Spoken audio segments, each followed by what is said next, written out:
Some people know of Joyce Ride because she is the mother of the first woman astronaut, Sally Ride. I met Joyce when I had to do community service and selected Friends Outside in Los Angeles County.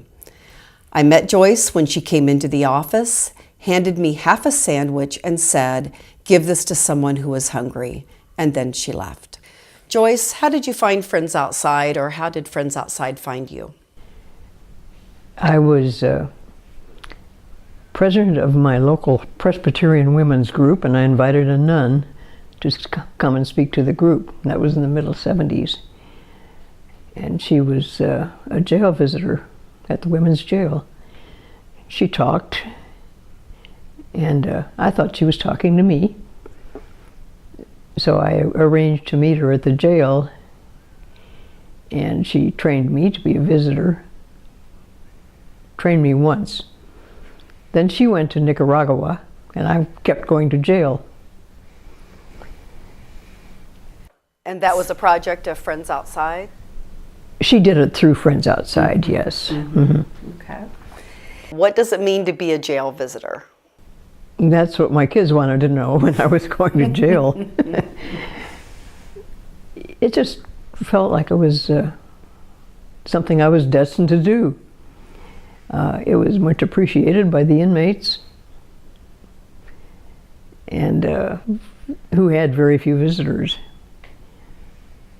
And we would go in, and I would go in and ask them, what can I do for you on the outside? And usually they wanted me to contact their families or check on their children. And I found some very interesting backgrounds.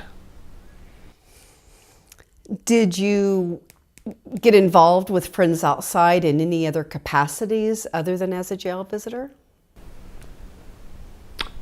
Yes, as I recall, eventually I went on the board of Friends Outside and finally became president of the board of Friends Outside. And I don't remember just how long I did that, but it was for a while. I often think of your business card, which said something like Joyce Ride, mother of first woman astronaut, with 2 phone numbers, one being home and one being jail. Yes, I still have one, some of those. Joyce, you spend your Sundays visiting incarcerated women. Where does that passion come from to do that? I was just born, I guess, being annoyed at injustice, and there's no place where you can find more of it than in women's jails and prisons. So much of your life and energy has been devoted to this cause. How did your family feel about it? I never worried about how my family felt about it. Bear, my younger daughter, understood completely, and because she's a Presbyterian minister, and she has gone with me on some occasions to visit. How did my family feel? I think Sally was so busy doing her own thing, she didn't really understand or care. My husband just said, "That's Joyce." He was very tolerant. The neighbors, on the other hand, sometimes wondered about me. I'm reading the recently released book about Sally by Lynn Shure, and it strikes me that you and your husband were sort of the opposite of the helicopter parents who kind of hover over their children, and yet love comes out of every single page. You can just feel it. What was your parenting style, and what would you recommend to people if they wanted to raise children who are accomplished and do things that maybe are outside the box? My motto is we give birth to persons, not possessions. We don't hover, say do this, do that, or don't do this, don't do that.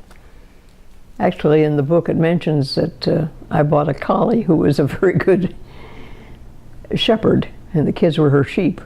I think I remember benign neglect as one of your Yes. mottos or something.